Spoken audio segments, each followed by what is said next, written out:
Netcasts you love. From people you trust. This is Twit. Bandwidth for Windows Weekly is provided by Cachefly at CACHEFLY.com. This is Windows Weekly with Paul Thurrott, episode 81 for October 31st, 2008. Windows 7 and Azure. Windows Weekly is brought to you by Audible.com. For your free audiobook, visit audible.com/Windows. And by Go to My PC, wherever you go, access your PC and all your files, programs, and email remotely with Go to My PC. For a free trial of this award-winning service, visit gotomypc.com/Windows. He's back from La La Land and the Worldwide Professional Developers Conference, Microsoft's quadrennial festival. Mr. Paul Thurrott, welcome to Windows Weekly. This is the day to do a show. I guess so. Are you tired? Are you bushed? Yeah. You were so excited. They're doing another one of these next year. Now that's interesting because they don't. That's unusual. Yeah. I wonder what that means. I don't know. When was the last one? 2005. Really? Yep. So these are not. They're not every year. They do them when there's a new version of Windows. Is that? Or a new platform of some kind. You know, they did one for .NET. Okay. So I'm thinking. Okay. So they must have the Stratera announcement next year. Stratera? What is it? No, it's got a new name. Azure. Azure. The worst product name in the history of Microsoft. What happened to Strata? I don't know. That was a good name because everyone pronounces it the same way. Azure is like Azure. I mean, it's all over the map. It's no worse than Bonjour Networking, which is Apple's bête noire. Well, I think it is worse actually, but okay. But it's cool. It's blue. It is blue. And it's the sky. I have the wristband too. Oh, what does it say on it? It just says Experience Azure. And it's a very light baby blue. Kind of, I hate to say it, but if you look at your album art, it's the same shade of blue that's floating behind Paul on his album art. That light baby blue. Interesting. We must have known. In fact, it looks like you're floating in the clouds. I am floating in the clouds. All right. So, let's get down to it. I should say that we are going to do a special edition of This Week in Tech also on Sunday. With you, Jerry Purnell's going to come by. Is Ray going to join us? Ray. I don't know who Ray. Raphael. Raphael. I believe he is. Okay. I believe he is. Send me a list of people I can send. Not Ray Ozzie. Not Ray Ozzie. But, I would like it if Ray joined us. Sure. And then anybody else, I don't know if Mary Jo Foley or whoever you think would be appropriate. I think we should try her. Maybe Ed Bod.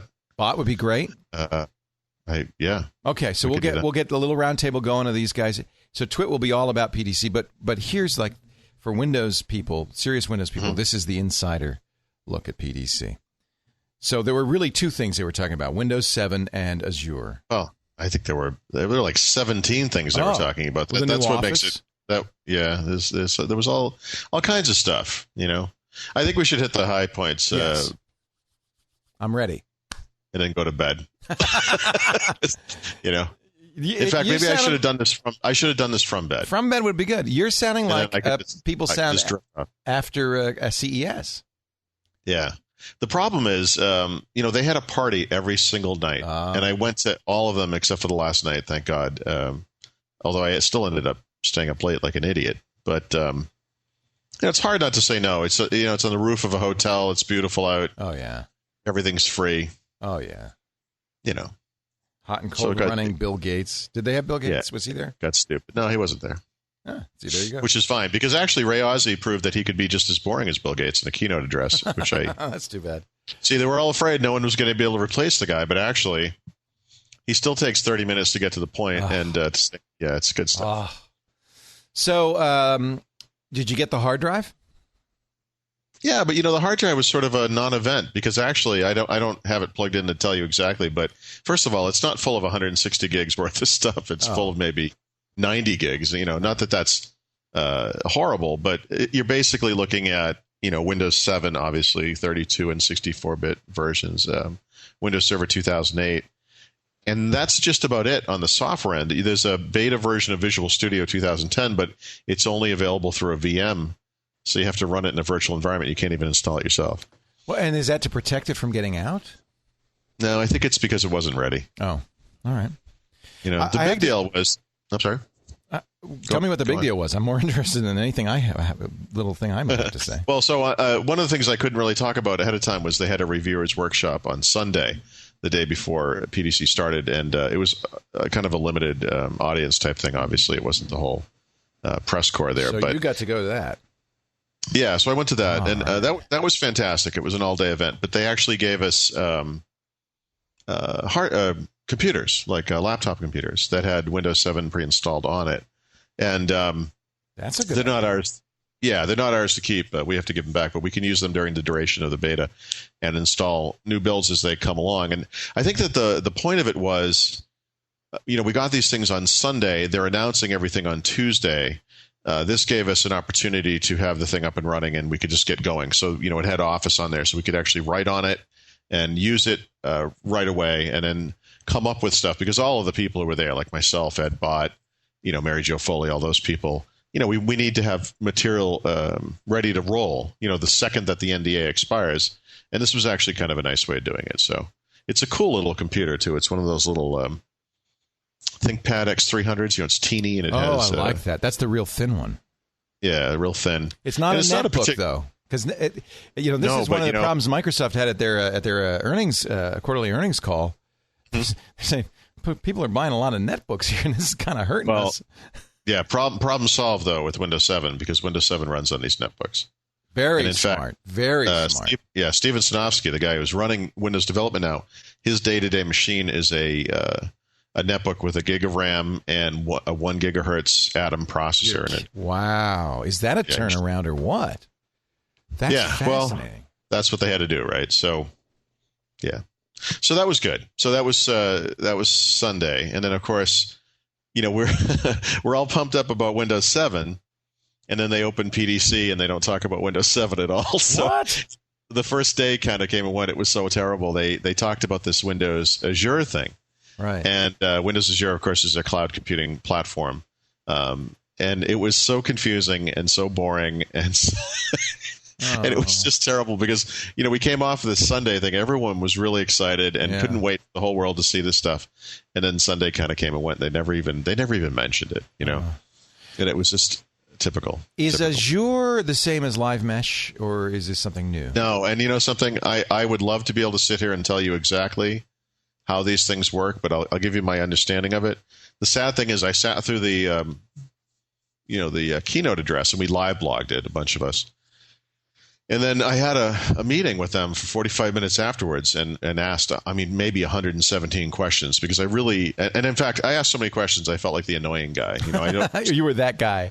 I usually just sit there and take notes, but this time I'm really having a hard time understanding how all these pieces fit together. Right. I've seen an enormous number of very cool things, but the big picture part of it, I'm still a little fuzzy on. But my understanding of it is this.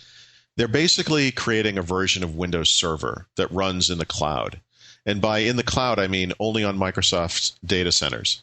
And it will go across the globe eventually. In the beginning, of course, it'll start in the United States, but eventually this thing will be all around the world. It will only be hosted on Microsoft servers. But and that allows them, of course, to update things and do all that stuff on the back end and take advantage of all the the scaling and virtualization technologies that they've been working on and having experiences with over the past several years. But as for customers, what you can do is do things like rent a hosted Exchange platform up there in the cloud, or create an application that runs up on the cloud, and you sort of pay for the time that it's up there running, that kind of thing. So the payment model part of it is not completely clear. They haven't exactly announced the exact pricing, right?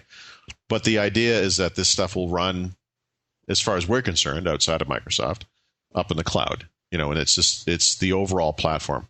And they've said that on the enterprise side, all of their enterprise servers will be made available as hosted services up in the cloud through this Azure platform.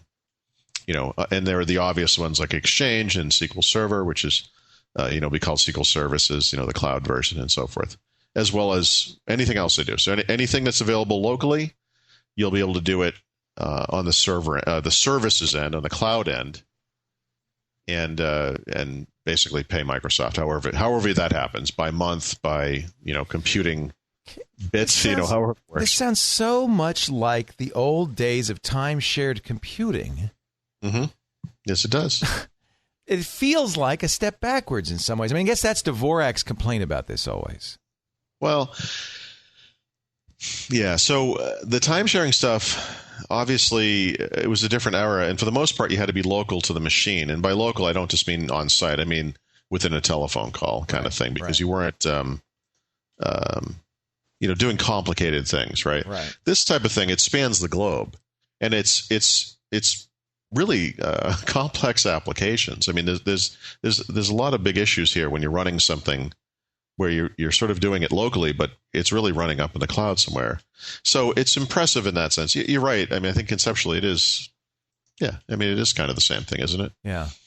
But I think the impressive part of this too is that it's Microsoft doing it, right? So depending on how you measure such things, they're late to the game in some ways. Obviously, Google has some sort of an app engine, and Amazon has their EC2 cloud platform that will run Microsoft servers, by the way.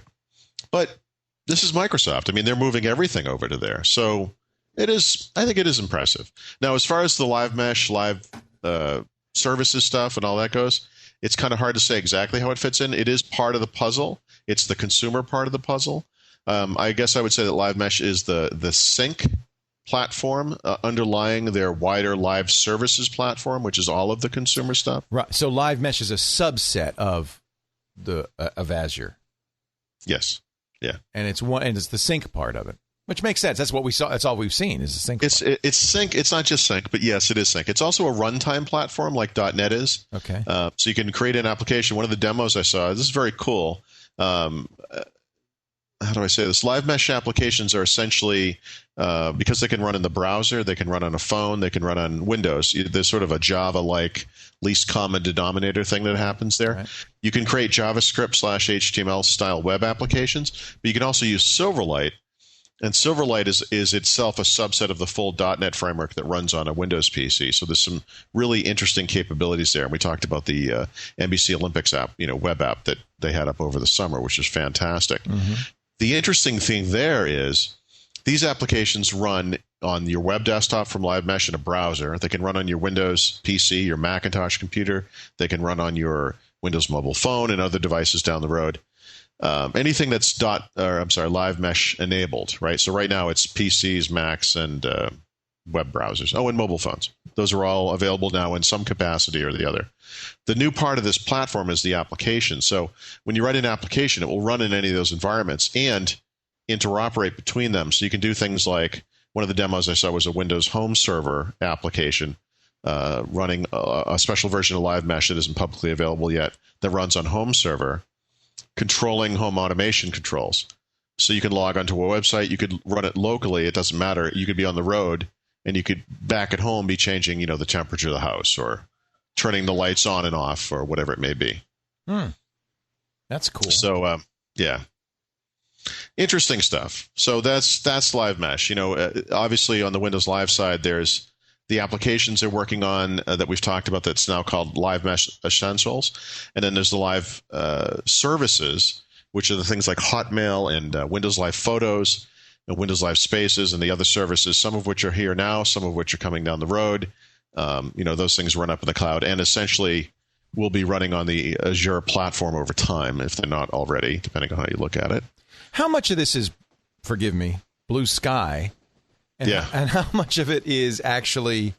well, it's there. So it is there, right? It's not there in the sense that it's out there in the whole world. I'll tell you something really funny. We've joked about this as being Microsoft Skynet, right? Yeah. So one of the Microsoft research tools that runs on Azure is called Terminator. They knew. Yeah. They get it. They get the joke. You thought it was a joke. It's real, baby. That's interesting.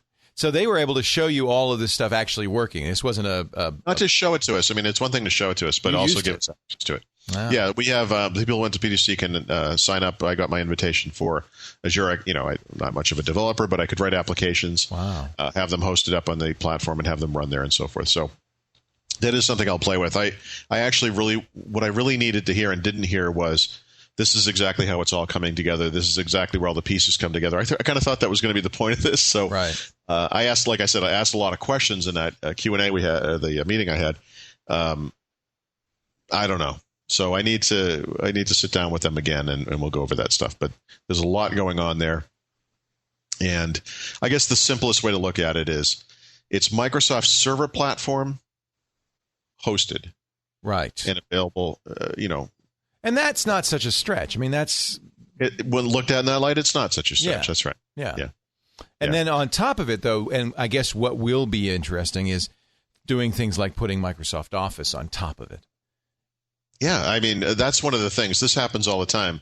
You throw, and this is a discussion I had with them this week, you throw something like this out there, and then you see what people do with it, and it gets very interesting. For example, not to get off on a side tangent, but the one I can remember having this conversation about was, there's a feature in Windows Server 2008, and also, interestingly, in Windows 7, where you can mount a virtual hard drive, like a VHD you created with Virtual PC or with a hypervisor, and you can mount it as a drive on your system. Okay, fine.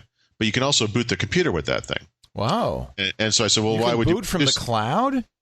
Well, you can not from the cloud, but from a virtual machine, right? Okay. So in other words, let's say you have virtual machines hosted elsewhere or on-premise, it doesn't really matter, and they're running some sort of thing, whatever it might be, a mail server, an e-commerce server, yep. And maybe Christmas comes, and all of a sudden it's really busy, and it's so busy that you want to promote this thing to be on a physical server or servers. That's what this does. It allows you to promote it from a virtual environment to a physical environment. So I said, well, okay, that's very interesting, but what's the end game here? And they said, well, what do you mean? I said, well, for example, Christmas ends, and now you want to put it back in the virtual machine. Is there a wizard for that too? Is that part of the experience? Do you leave it up on the thing? How do you get back to the original environment? And they said, we're going to see what people do with this. They just don't know. This is a capability that they have, but sometimes you have to just let it out there and let people run with it. Well, and the best platforms are that's kind of a sign of a good platform, is that you see interesting innovation surrounding it, and the fact that Microsoft is open to that is very encouraging. Yes. Yeah, so it's really interesting. And I think the power of this Azure thing is interesting because SQL services up in the web or up in the cloud, Exchange server up in the cloud, these are all very obvious things. But once you've opened up Windows Server to the cloud, that's very interesting because people write Windows applications, but now they're going to be running up in the cloud, and they could be anything. And I think we're going to see some really interesting solutions from people outside of Microsoft. And that's what's going to make this really valuable, I think, to the broadest audience possible. Yeah, no kidding. Now, Office is the one that got the most attention, and of course, that's the big Microsoft product to put on something like this. Yeah, I don't know why it got so much. I mean, the thing they announced about Office is so obvious and almost silly, and it's just a web browser hosted version of 4 of the Office apps. It was Word, Excel, PowerPoint, and OneNote. Okay. And when you see it, it's obvious. It's a ribbon-like UI, or a ribbon UI, let's call it, in the browser. It's not the full experience. You don't get every single capability, but it's a really rich experience, much better than any of the web-based Office products. Better than Google Office, which is a million times better. I mean, it's not even close. Yeah. Okay. Well, this is what people have been asking for them to do for a long, long time. Right. Okay, fantastic. And this is not Office 14. It's part of the Office 14 wave of things that they're going to release, right? So there'll be servers, there'll be services like this, Office Live services. There will be applications, as always, product suites, and so forth. That's all coming down the road. But they sort of pre-released this or pre-announced it at PDC. And I can give you a tip. If you want to beta test this thing, all you need to do is sign up now for Office Live Workspace, which is absolutely free.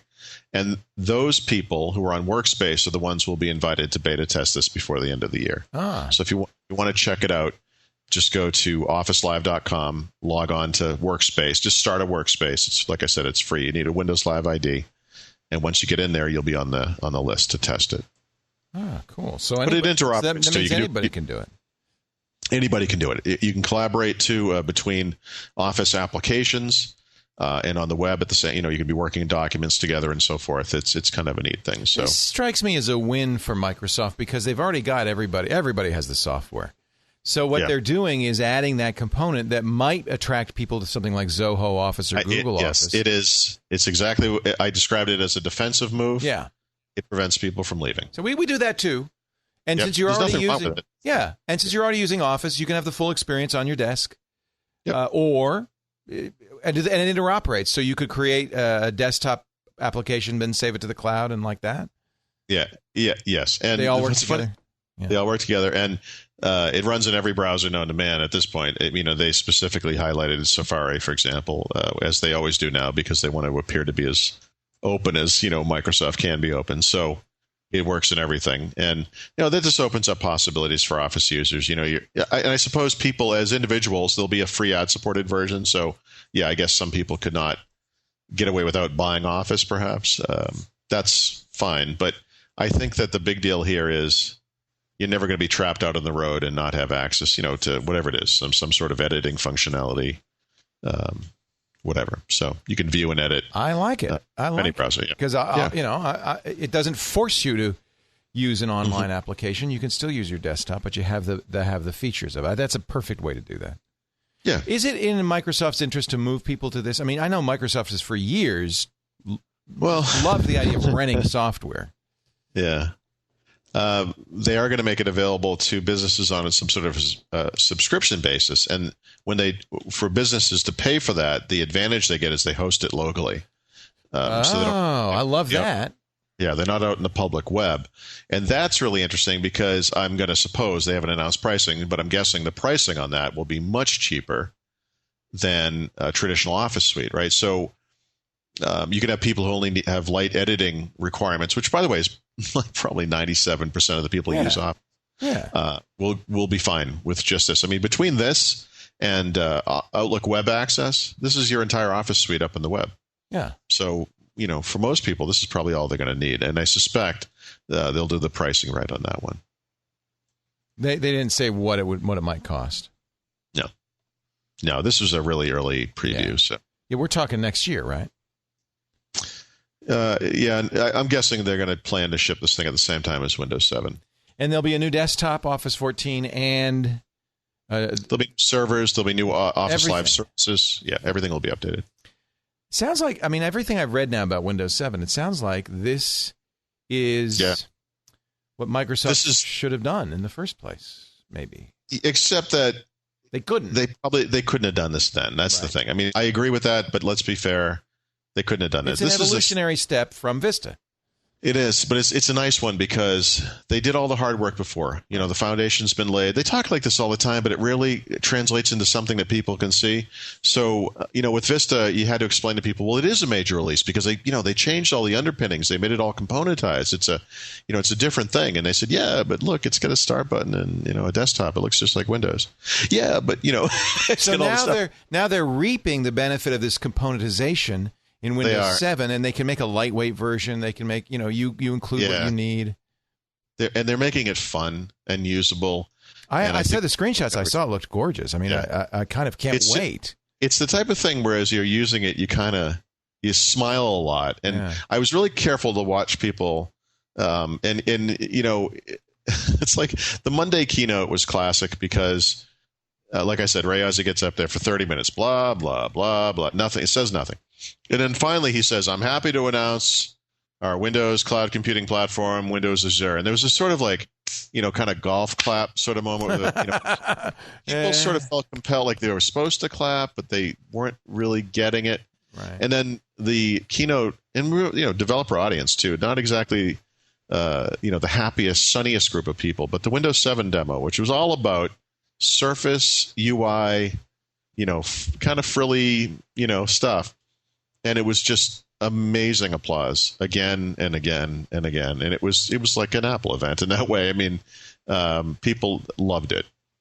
And that stuff that they're doing, I think, is cool. And look, on the one hand, you can look at the thing and say, well, yeah, this looks a lot like Windows Vista, actually. But on the other hand, it does all these little things where you're like, oh, that's really cool. And I think that the time is right for them to do the stuff that's really cool. and I think people are ready for it, and they're going to be open to it. And I think they also just killed Windows Vista, by the way, because well, I tweeted that first thing I saw when I saw it. I tweeted it. I said, yeah. No, who is going to buy Vista now? Yeah. Right. So people will continue to buy new PCs, and they'll have Vista. So if you get a new PC, yes, for sure. But let's just say that in the business world, business is going to say, oh, good, hold on.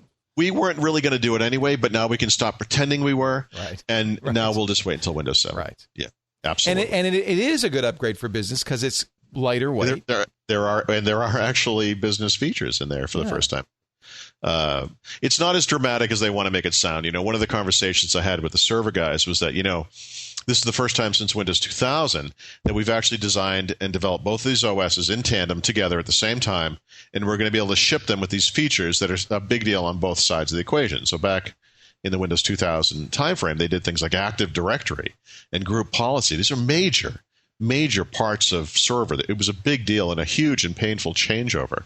There's nothing like that in Windows 7 and Windows Server 2008 R2, but there are some technologies that either work better when you have both in place, or in fact won't work at all unless you have both in place. Right.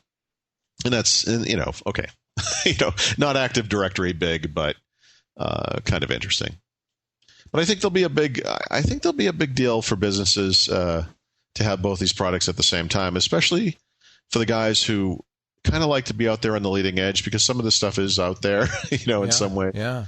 But yeah, if you are kind of the holdout on the hardware side and you don't mind wiping the OS and doing something new, you're going to have a better experience with Windows 7 than you would today with Windows Vista. Absolutely. And all those people who are saying, I want XP, now have something to look for. Yes. Right. If you were that XP guy, and Windows Vista just wasn't cutting it, perceived or real, it doesn't matter. Windows 7 will probably answer your problems. I can't think of any time in the past where for any platform where a new operating system required fewer resources. I know. That's kind of unheard of. Yeah. It is interesting, and I think the Steve Sinofsky netbook thing was the big surprise, and he didn't push that as hard at the keynote as I thought he would, because he told us about that on Sunday when we saw him at that reviewers workshop. He should have, because it ties very well in with this earnings call where they said, about a quarter of all the new computers being sold are netbooks, and they're not running Vista. Yeah, put in perspective, you might think that announcement at that time was not coincidental, and not just because it really happened. Maybe but not. Yeah, they suddenly had a very nice thing to say. It looked but again, bad like I said, first. Kind of kills the whole momentum there of the current version, doesn't it? So so buy my Vista book while you still can. It's I think it's an acknowledgement. I think it really is the most. I mean, we saw the ad campaign, we saw Mojave clearly acknowledging this. In a way, I commend Microsoft, because probably there's one group, I'm sure, corporate group that says fight. This is a better operating system. Vista's great. There's nothing wrong with it. Make them buy it. The more pragmatic group is saying, well, if this is the customer perception, then how do we respond? And clearly that group won long run. And the public perception is going to actually work in their favor this time, because, again, real or imagined, the perception on this one is almost universally. It's not completely universally, but almost universally very positive, very positive. And again, these are, the people I kind of hang with at these shows are very negative in many ways, or I should say very critical about Microsoft and what they do, and have been very critical about Vista in many cases, not all cases, but like I said, almost universally, with one almost clownish exception. Almost everyone there was overwhelmingly positive and excited about this. I mean, genuinely excited, right. And that's neat. We're going to take a break, and then I'm going to ask you who the clownish exception was, and then I'm also going to ask you about the parties. I'm going to ask you about your book giveaway. I know you have more to give away. Yep. Macintosh folks, you're not left out here, too. There's another announcement, so we'll get to all of that in just a second. But first, I want to mention the friends that we have made at Citrix. We love Citrix so much. And the great product, Go to My PC. Go to My PC is the way to securely access your computer, usually your office computer, but it could be any computer, from anywhere. And you know what? I downplay this, but I think I should mention it more often. if you've been thinking, I need to set up a VPN so that when I go to a coffee shop or I'm at a hotel, I can still, get work done. I can still surf without risking my security. Go to My PC is a good solution for that, too. It's 128-bit SSL encryption from your computer to your office. Absolutely secure no matter where you are, even if you're in an insecure open hotspot. You don't have to worry. Everything you do is encrypted. No one can hack into it. It's much more secure than, say, RPC. This is a way to really access your computer from anywhere securely, quickly. Nobody's better at speed optimization than Citrix. They know this stuff. So if you have the situation where you travel a lot, maybe you'd like to spend more time at home, less time at the office, maybe you even want to take one day a week and telecommute, go to My PC is the solution. Go right now to gotomypc.com/Windows, GOTOMYPC.com/Windows. You can sign up today for 30 days free, unlimited use. Setup is automatic, takes 2 minutes. There's no firewall configuration. There's no router configuration. It just works out of the box. You can log in to gotomypc.com from anywhere on a Mac or a PC, and instantly there's your Office desktop just like you're at work. You can send and receive email, run programs, drag and drop files from one computer to the other. You can even run video. You can surf. You can do all the things you do. You're doing it on your Office machine, and you're doing it securely. I love GoToMyPC. I know you're going to find a lot of ways to use it. This is kind of the ultimate cloud computing. You're accessing your Office from anywhere, and that includes everything on the Office network. Your OLAP cubes, your LDAP directories, anything that you need. Go to mypc.com/Windows. Give it a try free for the next 30 days. I know you're going to find some great ways to use this. And we thank them so much for their support. PC World's world-class award for best remote access software. Go to MyPC. All right. I don't know. Maybe you don't want to. Actually, before we do that, I have to ask a question. Yes. It looks like what is that stuff hanging behind you? Oh, you like that? It looks like you're like in a Vietnamese fishing village or something. You're close. Those are Tibetan prayer flags. They were given to me. They're from Mount Everest. They were given to me by a podcaster who does a show about Everest. He's climbed Everest. He's climbing it again this summer, I think. And these are Tibetan prayer flags. I should take them down, but I just thought they might give us good luck in this bad economy. Does it look like my laundry is hanging up behind me? It does. It does. Although it's little laundry. Yeah, it's laundry for that guy on the laptop. I got little hankies, little red, green, yellow hankies hanging up behind me. No, those are. It was what's the name of the podcast? It was a really cool, like Everest up close, high definition. You're adding humidity to your office or something. What is it, Dane? Everest. Say it again. I heard you. Best of Everest. Something like that. It's the rest of Everest. That's what it was. It was the rest of Everest because it was extra footage from a documentary done about Everest in high def. Amazing stuff. But that's neither here nor there. So you're saying that everybody at these reviewers' workshops on Sunday, everybody was oohing and aahing. We love Windows 7, except for one guy. Now wait a minute. Now was Dvorak there? No. Somebody like that? Can you say names? No, I don't want to say what it is because I just met the guy and he was nice to me. But it was pointed out to me that he's written several really negative anti-Vista pieces in the past, and his quickie. I just saw it in the keynote and I hate it already. Article was something Windows 7 more of the same kind of thing. Well, I have to say something. Well, it's going to be more of the same. You're not going to see an upside-down window and a menu coming in. I mean, nobody wants that.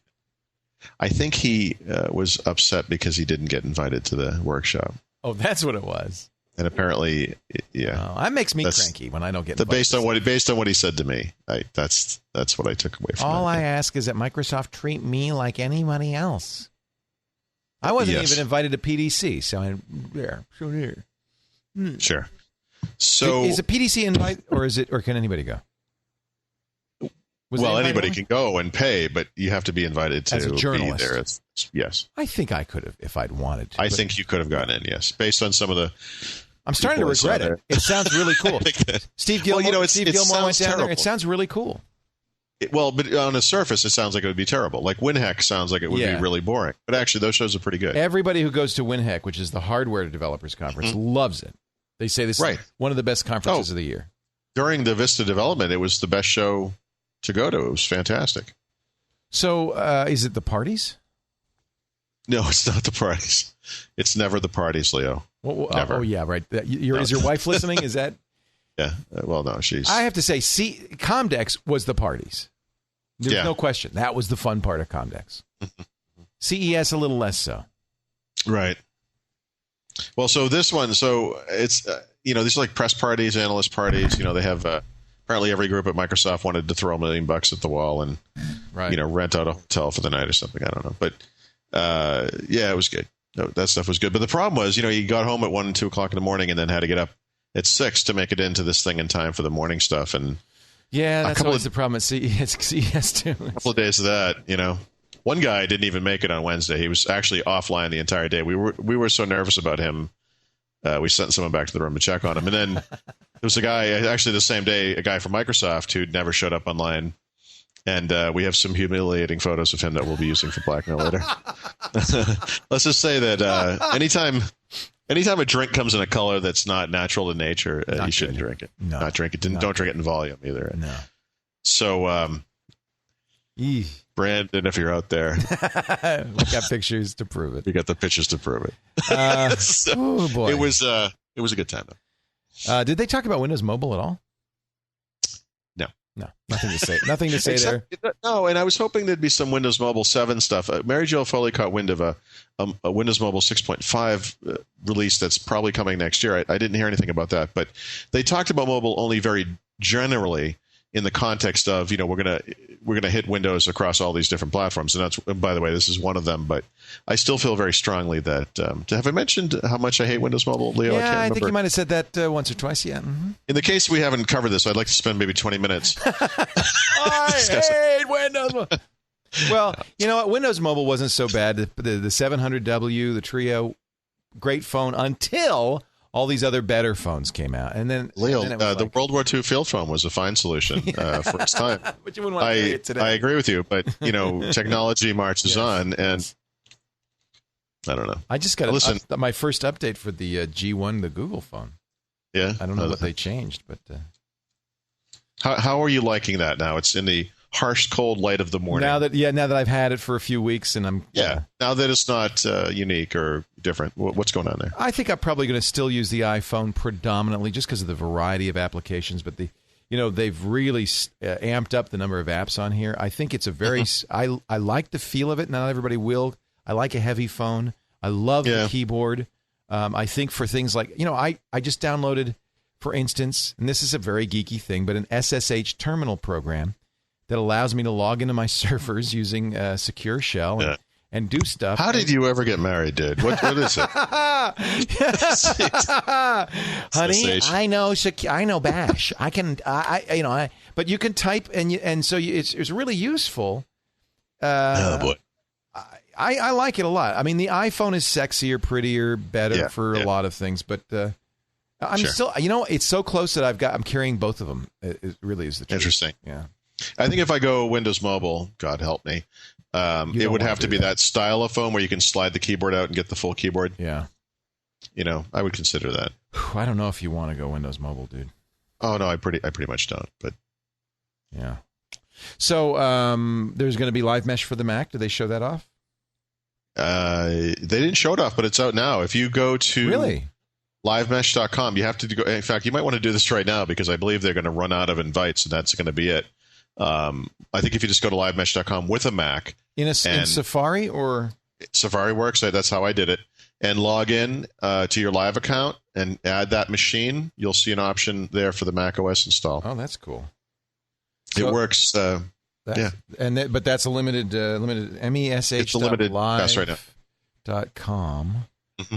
And then I have a Live account. I can use my Hotmail account too, right? I mean, I'm still using that. Yeah, I mean, ideally you'd be using whatever is your primary Live account because you want to synchronize data between the different machines. Right. It recognizes me, so that's good. Okay, sign in. Yeah, see if you get that option. Okay, and then Live Desktop. Connect. No, you don't want that. You want the devices one. Add device? Yes. Okay, add device. Limited Mac Tech Preview now available. There you go. Welcome to Live Mesh Mac Tech Preview to install. Yes, add device. That's very cool. Yeah, so I've got my MacBook on there.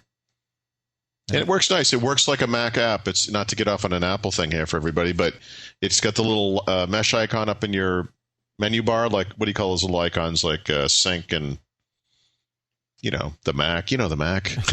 Whatever those little, those tiny icons up in the corner, like you have for. Oh yeah, the menu icons, like the system. Menu icon. Yeah, it's like it has its own menu icon. Oh, this is cool. And it's nice. Oh.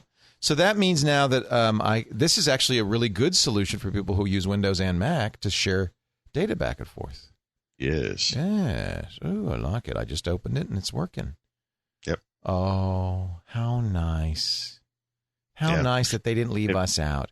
I guess, though, if you're going to do a mesh, if you're going to do a cloud solution, it's got to be platform agnostic ultimately, doesn't it?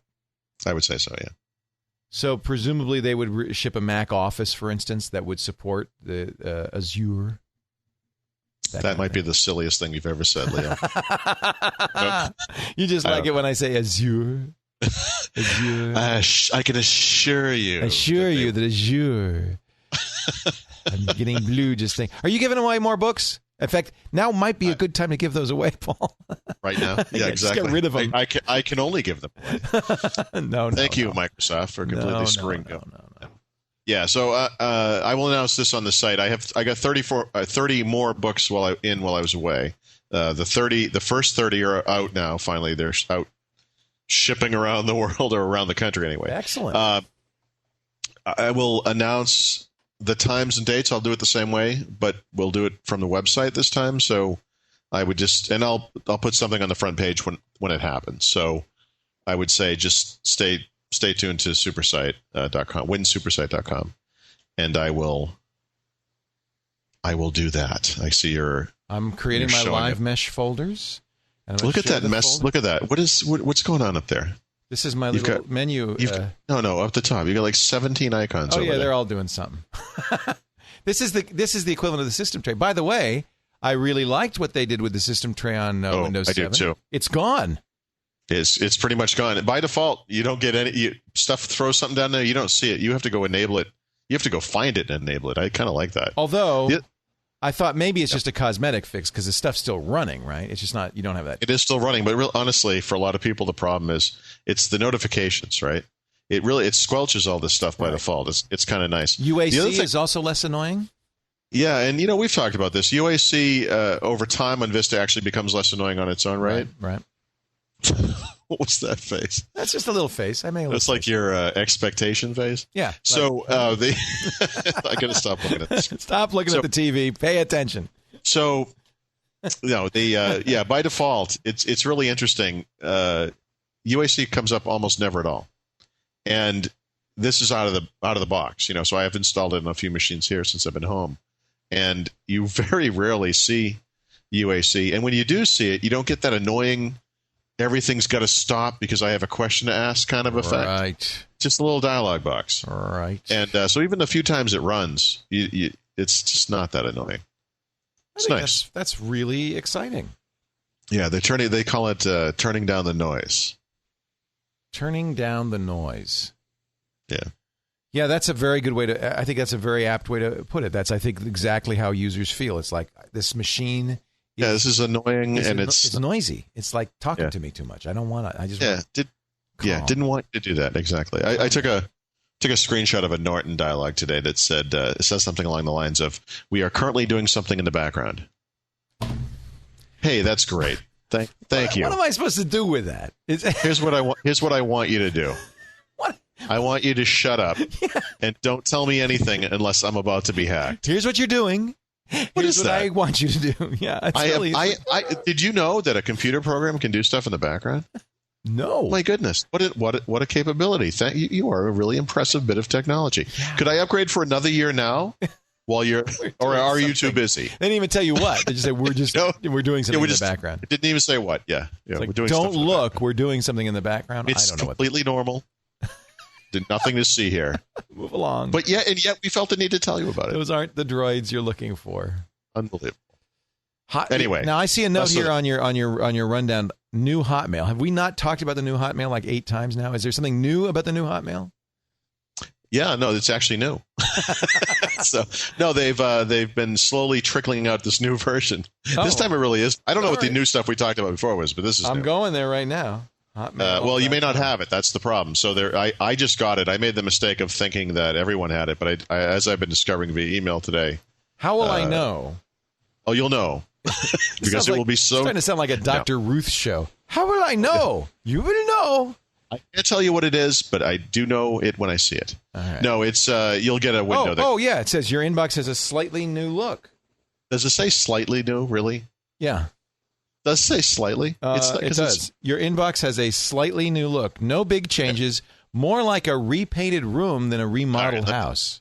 Let me explain why they're saying that then. Because last time around, a year and a half, 2 years ago, when they did the last big refresh of this, all they have hundreds of millions of people using this thing, and some of them are the AOL types, and they didn't want. Yeah. Oh, they completely freaked. Yeah. They freaked so much that Microsoft actually today supports 2 user interfaces in Hotmail. They support a classic UI and this new UI. So this, or well, whatever they call it, but now this new interface, the one they're releasing now, supposedly combines the best of both. But they're trying to communicate that to people because they don't want them to complain again. So, well, it is. I have to say, it's very clean. I think it's light looking. It's light. I really appreciate that. And I think especially, I think everybody. I mean, it's light like Google's light. I mean, it's just pure. I was going to say you can see. Yes, you can see the Gmail influences here, right? Lots of white space, light blue colors. Not much else. Not crazy about the ad banners, but you can pay and get rid of those. Oh, you can? Yep, $19.95 a year. Oh, that's not bad. That's just like Yahoo Mail. Okay.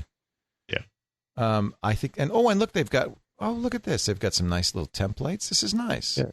Themes. Themes, yeah. This is pretty. There, I did a little chocolate thing. Notice on the themes, you can actually mouse over them, and they'll give you a preview of how that will change the whole page. You know, I have to say that Ajax has changed. Yeah, no, it does. Ajax has changed the world. I'm telling you. It's the fact that you don't have to refresh the page to make these kinds of changes. It literally makes a web page more like an app, more functional. And none of this would be happening, if that capability hadn't existed. I think it's great. I like it. I might use Hotmail. The main reason I don't use Hotmail is because the name sounds like it's a porn service. That's the only reason. Now, Live I can get with. Live.com is better than me.com. I don't like me either. I hear you. That's Apple's me. It's all about me. Mail me. Yes. Typical, isn't it? Let's take a break for Audible, and then we're going to get your pick for software and a tip of the week as well. But our good friends at Audible.com are always plying us with goodies. Great new books that you can download and listen to. I'm in the middle of, I've mentioned this a couple of times now, but I'm really loving it, and I can't stop talking about it. Legacy of Ashes. Did we talk about this? This is the very long CIA history. This is... no. Man, I mean, you and I both love... This is better than my book. Why don't we just run with this one? No, if you don't like your book, but I'm just saying you and I both... I might as well hold off on it. That's fine. Right. This is a good one. You and I both love spy stories and fiction around this. This guy interviewed everybody. It's all first person. He looked at actual documents, I guess Freedom of Information Act. I'm not sure. A lot of this stuff is now declassified. Okay. Starting in 1946, when the wartime OSS turned into the CIA, going right up to practically the present, it is just a history, a litany of failures and screw-ups. And this is Legacy of Ashes. This is where the title comes from. It's kind of stunning. And he says part of the problem is that Americans are just not comfortable with spying and covert action. We're an open people. We've never really felt comfortable that this is necessary, and yet we know it is. So this ambivalence has really demoralized and debilitated our Secret Service. We also like to believe we can look at license plates from space and we know exactly what everyone on Earth is doing. Yeah. So I haven't gotten to that part, but I can imagine that starting in the 80s, technology And of course, it didn't help us in 9/11. And that's the thing. I mean, unfortunately, we probably do have the capability to read a license plate from space, but by the time we figure out who it was, we don't know what it means. It's 2 weeks later. Yeah, and right. Exactly. It doesn't matter. Fascinating book. A book I hope the next president of the United States has read, because there is very clearly a mandate to fix this problem. But it's also fun as a history buff to go back and read what really happened. What the Marshall Plan was really all about. That's where the initial funding for the CIA came from. They siphoned it out of the Marshall Plan so that nobody would know that these hundreds of millions of dollars were going to secret intelligence. So it was a pork project. Yeah, it was earmucks. Yeah. Okay. We're going to rebuild Europe and start the CIA. And start the CIA. We're switching everything over to corn. And just some characters like Wild Bill Donovan. I mean, just some amazing characters in this. It is a fascinating book, and it resonates.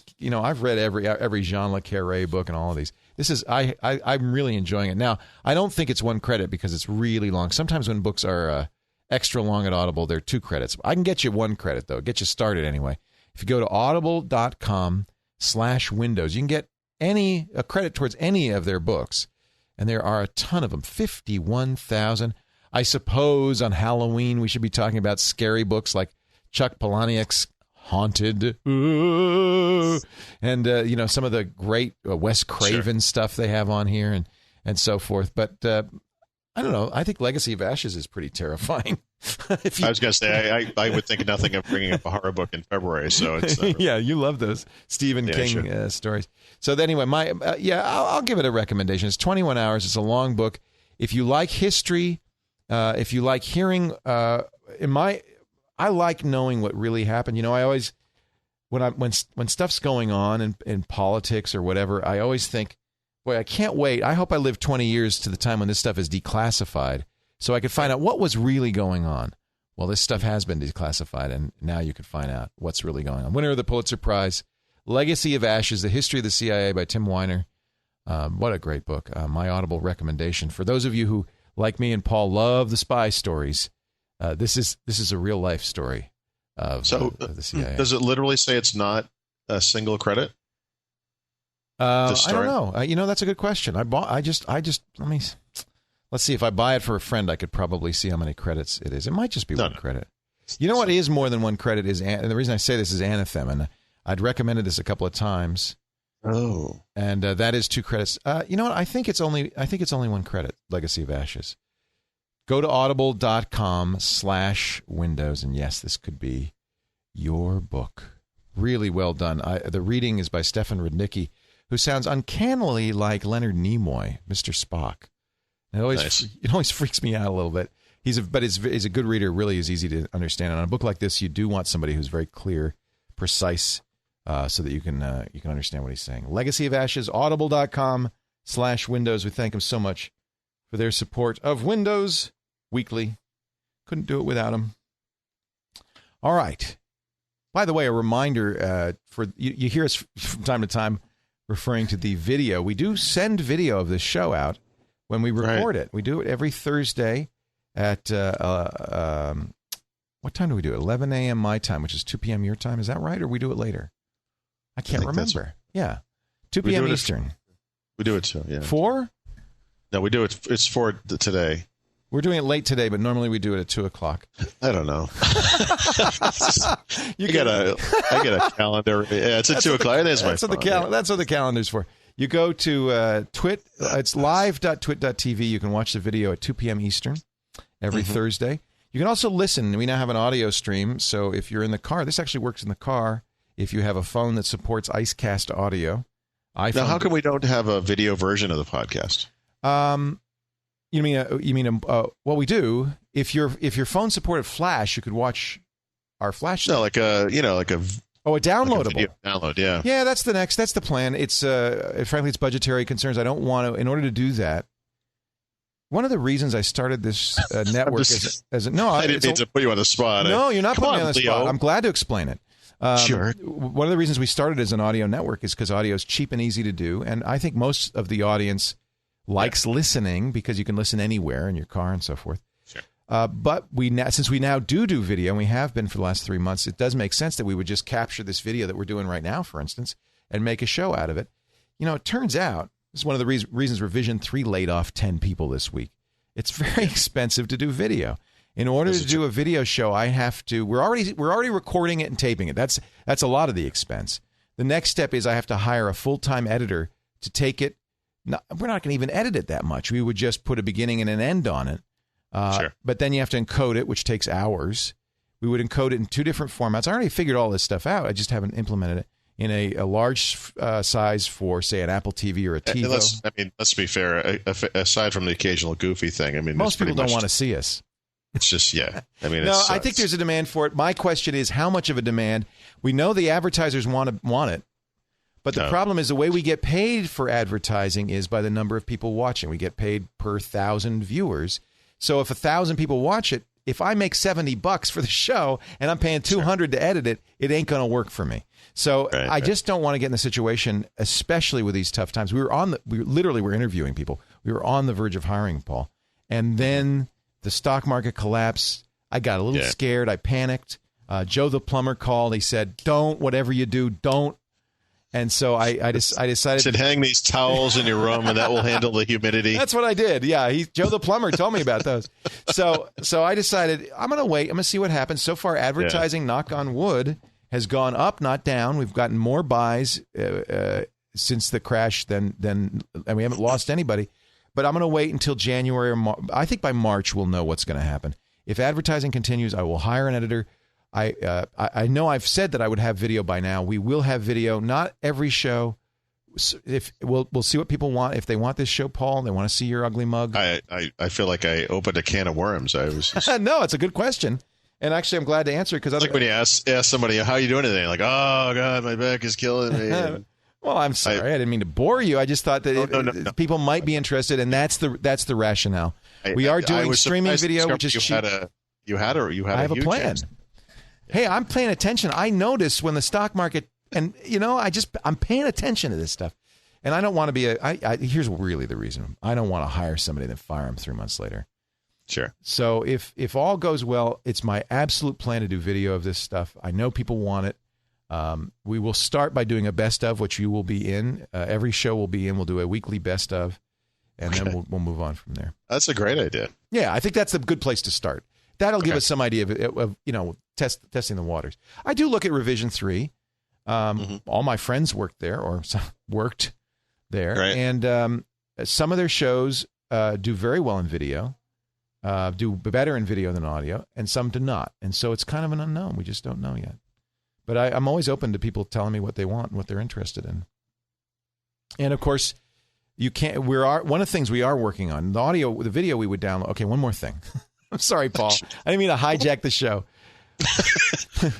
No. Nobody ever asks me what I think. Yeah, exactly. Nobody ever talks to me. One of the things we are working on now, what you were talking about would be high quality downloads. Like they really look good. They look better than broadcast. It's what I'm seeing right now. It's the quality that we're capturing. I want to be part of something that looked better. It's gorgeous. It's high quality MPEG 2. It's like DVD quality, but. What we are working on with Stickam, which is to be able to record these shows and watch them back as Flash. We rerun this all night. You'll be able to see this show 4 or 5 times in the next 24 hours. And listen, there's nothing I want to watch or listen to more than myself. And then we have viewers who are also capturing it. There's a website, odtv.me, odtv.me, where they record the Flash video. And you can go watch it. So if you want to see what the video looks like, go to odtv.me. If you want to understand why we're not doing it. Yeah, that'll tell you. But then that's not as high quality as it'll be. That's just the Flash that we're sending out right now. Anyway, I'm sorry. I apologize. I'll edit all this out. No, I just think it's funny. I'm not. You asked. Hurting anyway. Never going to ask. No, we want to do. You do a great job. You send the video. You got a great camera. You got a great shot. This is one show that I really would like to do in video for sure. Now, do you have, my friend, a tip of the week? I do. And what would that be, sir? Well, let me tell you, Leo. You have no idea. I forgot what it was. It's no, it's I came home with Windows 7, so one of the issues here is I want to install this on everything, but I also want to make sure I can get back to my other stuff. So I think we've discussed this feature before, but it bears repeating if so, that one of the hidden features in Disk Management, as it's called, in Windows Vista, is that you can shrink and expand partitions on the fly without harming the data. Whoa, I didn't know that. And actually, in Windows 7, it gets even better, but we can get to that in a moment. So in Windows Vista, you can go there are a couple of ways. Actually, let me see. I think you can go to it more quickly than I'm doing it. Does it work? Yeah, I'll show. I could pull it up. Yeah, so you know how to do it. You right-click on Computer and do Manage. Manage. I use this all the time to format drives when I put a new drive in. The other way to do this, by the way, is you can type in the word Computer to start menu search and then click on Computer Management. All right. But either way. So I go to Start Menu Search and I type Computer, and then Computer Management shows up right there. Oh, yeah, in the Start menu. So once I'm in the Management Console, which I think is one of the most useful, fantastically useful things that's been in since XP. And it's just hard to find. It's silly. No one knows it's there. But here's Disk Management. Yep, so you click on that. Sometimes it takes a while. So it goes out and it looks and sees all the different hard drives. And you actually, this looks a little bit like partition magic. I mean, you really can see the partitioning. Yeah. So you're saying I can resize these partitions? Yeah, so I can't, if you were to take that that one there, right-click on that, and you'll probably see options for shrinking. Volume. Because it can't extend because there's no room. Now, that's what I just did. So I shrunk my C drive down, and I made room for...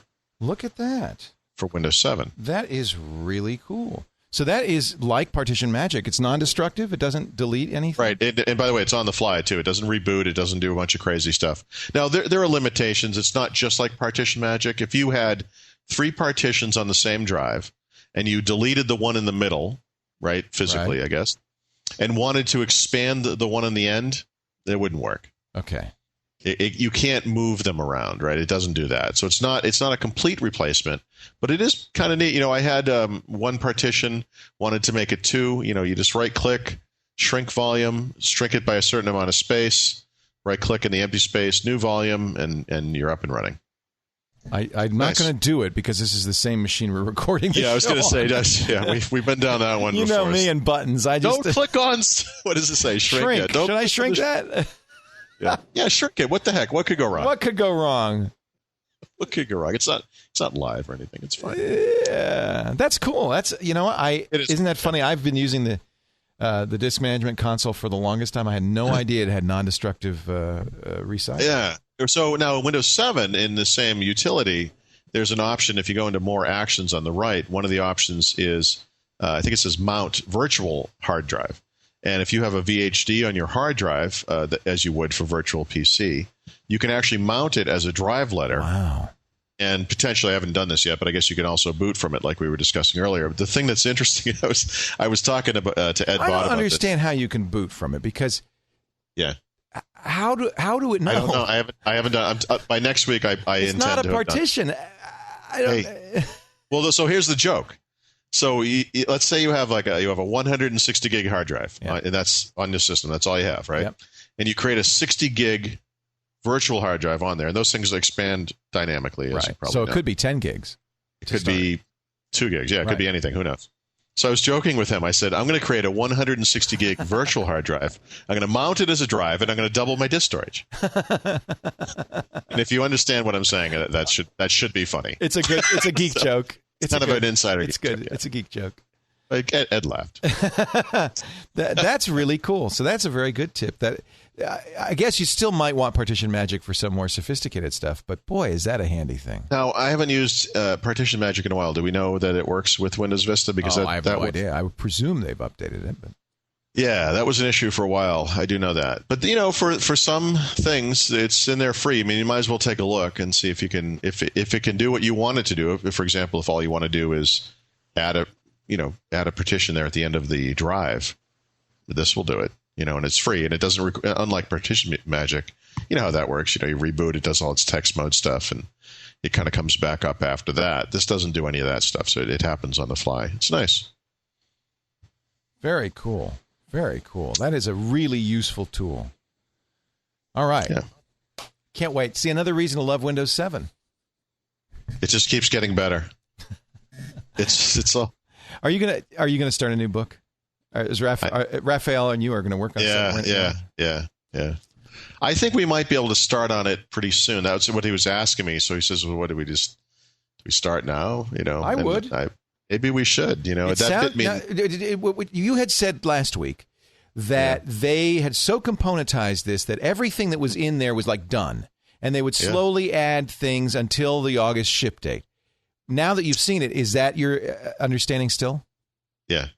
So there's no reason you write not to write a book. They completely verified that. You write a book on what they've got, and you add chapters as they add features. It's easy. And there are little things. There's a feature in there called Windows Solution Center that's in the beta, and it's a superset of what we now call Windows Security Center.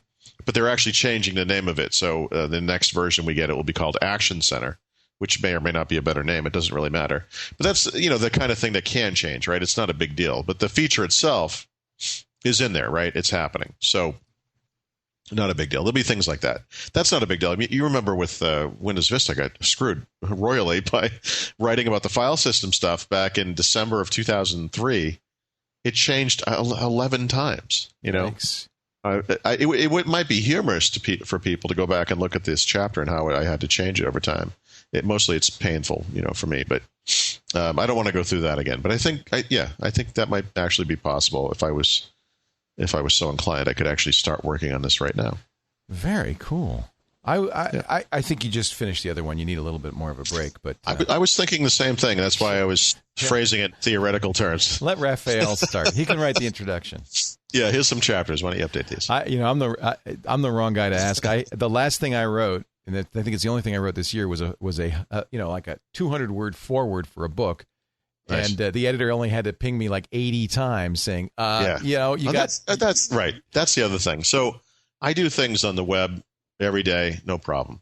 But when there's an editor involved, they always, where is it? Where is it? Where is it? Where is it? For some reason I can write 31,000 words a week, no problem. But when it comes to a book, it's like pulling teeth. I don't know. It's funny. I guess the idea that if you write every day, like a blog thing, that loosens it up the juices. But a book is, that's... it loosens up all kinds of things. Yeah, but it does. You really don't want to loosen some of those things either. Yeah, it's ugly. Yeah. All right, software pick of the week. I like this one. Yeah. Have you heard of this? Yeah. A Microsoft product. Yeah. Tell me now. I think I've heard. Yeah. So, it's being tested now. I was curious to see if something like this was in Windows 7, and I haven't seen it in there yet. But there's a Microsoft tool called Microsoft PC Advisor. And basically, it's something that doesn't replace AV or anti-spyware. Instead, it kind of works side by side. And it basically, the first time you run it, it looks at your system and runs a scan, and then it comes up with all this advice about fixing things. And some of the things that it comes up with, they're actually pretty good. Of course, I don't have any shots to remember what it came up with, but it will look at things. It looks at things that you wouldn't expect. It's not just about maintenance or security, although it does that stuff. It's also about performance, and things like that. Like it will look at your registry and say, "Hey, you've got all this stuff in here for items that you have uninstalled that wasn't cleaned up. Would you like us to remove them?" You say, "Yeah, I would like you to remove those things." Or, Office 2007 isn't configured to run optimally. Would you like us to fix that?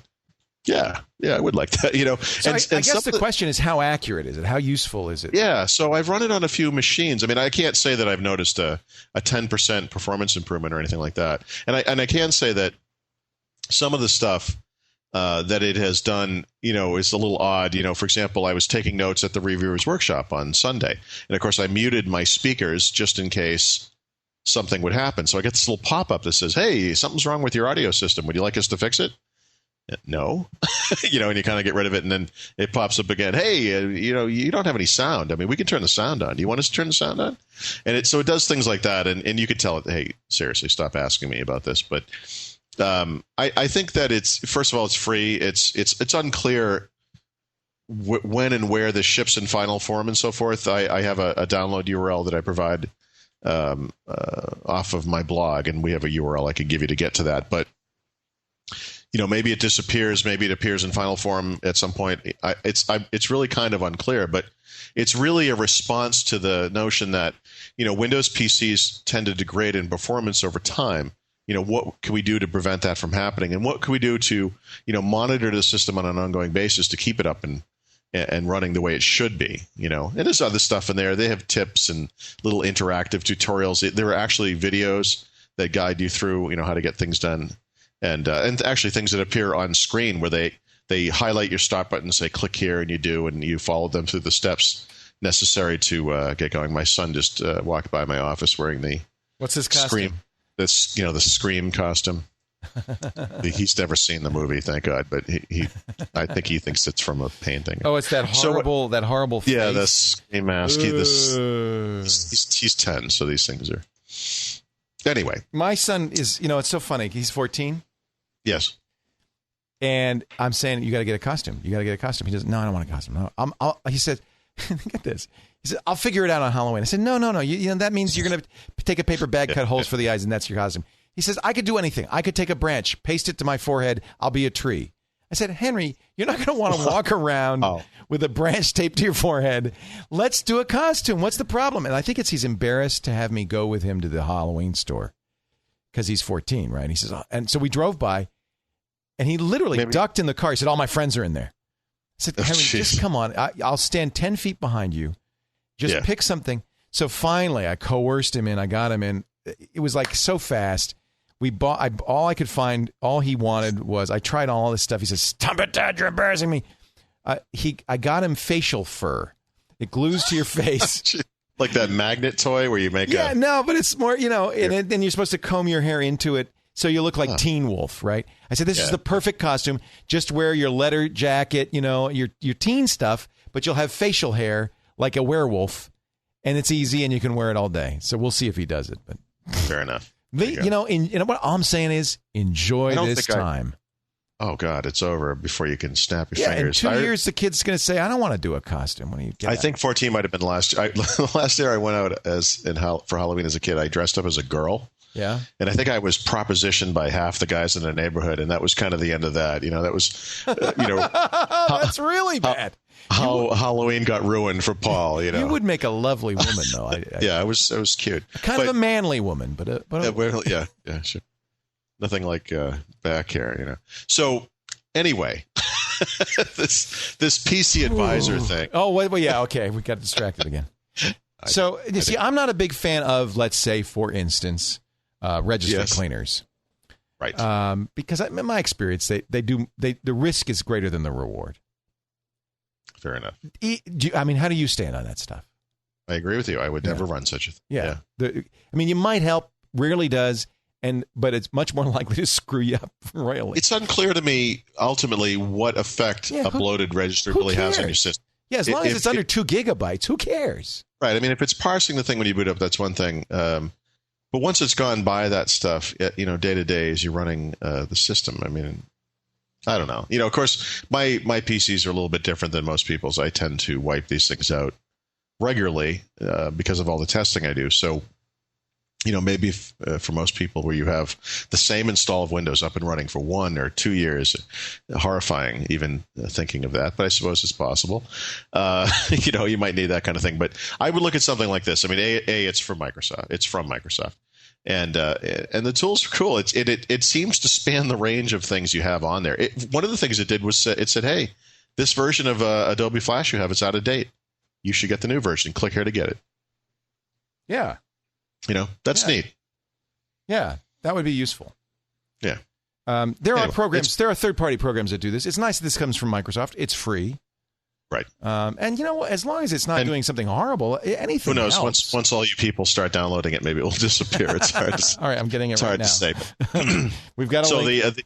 I have a tiny URL link. So it's tinyurl.com/PCAdvisor2.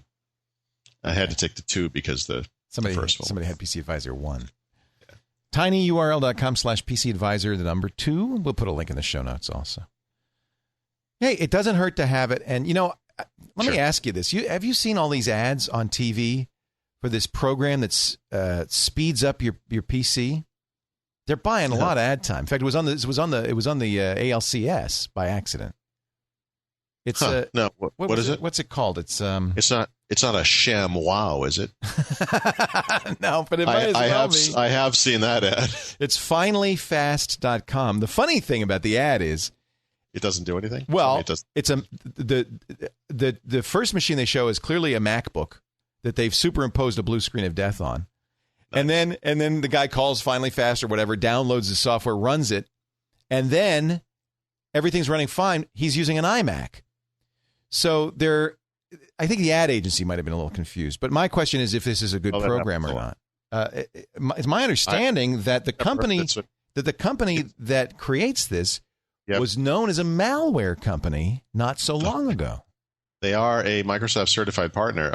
I would say, one of the things that I'm a little suspicious of is it has pictures of the Newsweek, Wall Street Journal, and Forbes logos, and it says we have been featured in these publications. But you can't click on them and read the thing they wrote. In other words, featured for what? Featured for spreading spyware. Featured for what? Yeah, so it's incentive. So you haven't what is heard it? of it. But this looks deceptive. You click here to get a free scan. It's going to tell you have a problem, and then it's going to want to sell you the product. And you just had the free scan. You must have a problem, right? Isn't this one of those? I should run it on my Mac. That's always fun. Oh, this doesn't. Yeah, we don't recommend this. No. Okay, no. Good. Fine. I got to look this up. I have not heard of this. This sounds dubious. They have been buying ads everywhere. I see them all over the place. And most notably, do you remember, well, you must, the Red Sox game on TBS that they couldn't get the first two innings up? This is one of the things they showed. Yeah. Well, okay, so they're showing some lousy sitcom. We should have bought some time on it. I mean, well, they obviously, this company didn't buy the ALCS. They didn't buy the playoffs. They bought this crappy sitcom that TBS had to run. Yeah, they had time to kill. And so they're running the sitcom. The ad pops up. I saw, that's interesting. I went to the website, down, because they had no idea they were going to be running in the playoffs and that 10,000 people would hit the website all at once. I didn't think that boded too well, but wow. I don't know what the story is.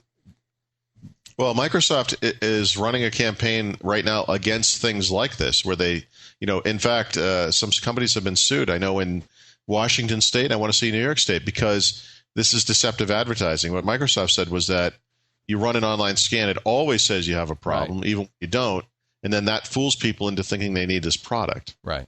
I'm not saying this is exactly what they're doing, but it is exactly what Microsoft said companies were doing. You know what I should do? Let's run the scan on my Mac. see if anything comes. Oh, I have to download something.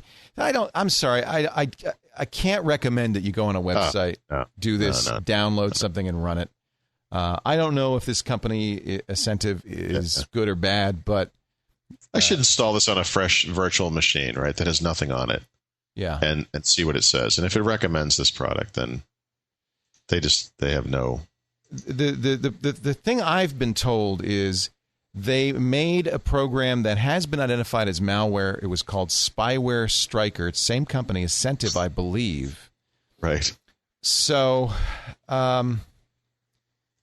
whether that's a false positive, I don't know, but I'm seeing these hits, and it just makes me nervous. I guess I'd like to know more about this company before I'd run out and get something like that. Yep. Okay, thank you for that help, that encouragement. That'll be $50. Yeah, and we'll look into it. We'll see if we can find out more about Ascentive and about Finally Fast. But in general, I'm not a fan of this stuff. Use the PC Advisor; it's free. I hate to say it, but the best thing in general, reinstall Windows once in a while. Start from scratch. Right? Sure. It's painful, but you'll feel better for it. As with most painful things. Yeah. If it doesn't kill you, it will make. He's the Nietzsche of Windows experts. Paul Thurrott. You can catch his act at the super site for Windows, winsupersite.com. Don't forget, of course, Windows IT Pro. He's a news editor there in his book. Soon to be a collector's item. Jeez. Windows Vista Secrets, 2nd edition, just came out. Actually, it's a great book. If you're using Vista, you really should have. I have it. It's right on my shelf. from Wiley & Sons. And I bought it. I paid good money for it at Barnes & Noble. And if you like the show, you can hear it. As I mentioned, you can watch it live Thursday afternoons on live.twit.tv or listen at twit.am. But you can also download it. It's on iTunes. Just search for Twit at the iTunes store. All of our podcasts. It's on Zune, too. I should say it's on Zune, too. Just throwing it out there. If you go to, so I haven't tried this. I should, on the Zune software, if you search for Twit. I have, you will, and I actually have a link to the Zune download. So it will even launch the Zune player. Go to Supersite for Windows, winsupersite.com. Somewhere in there, yeah. It's probably on the podcast page. Yeah. Well, you link every show. You link on the front page, which I greatly appreciate. Paul, go get some rest. Are you going trick-or-treating? Is that what's next for you? No, I'm going to be home dishing out the candy, hopefully not in a coma on my front stairs. But me too. My kid told me, I said, you need to be home by dark. He said, dark, I'm 14. Dad, I'm staying out all night. I said, no, I said, no, you're not. Well, something to look forward to. So somewhere between dusk and dawn, he's going to show up.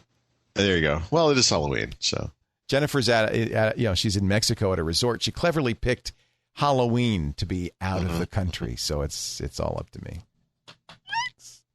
Thanks, Paul. We'll talk again next week, and don't forget a special edition of Twit this Sunday. We're going to put out Twit 167 will be a PDC edition with Raphael, Paul. We're talking to Mary Jo. We'll get Ed Bott. We'll get Jerry Parnell, and we'll have a very interesting. Hey, what time is the recording on that? 3 p.m. We do that live at live.twit.tv. 3 p.m. Pacific. That's 6 p.m. Eastern on Sunday, if you can make it. And of course, again, that's on iTunes as well. And you might want to stick around. John Hodgman will join us right after the PDC roundtable. You can berate him. He's PC from the Mac Switch ads. I like him a lot. He's one of my favorite funny men. He's got a new book out, and I just love him. I thought it'd be really fun to have PC on after our PDC wrap up to talk. I don't even know. He might use. We don't know if he's a Windows or a Mac guy. I don't know what he uses. We'll find out. We're going to find out. He's a Twitterer. Paul Thurrott. He's a biter. Have a great one. I'll talk to you next week, Paul. Actually, I'll talk to you Sunday. Oh, right. I'm putting it on my calendar now. Please do. And thanks for joining us, everybody, on Windows Weekly. We'll see you next time.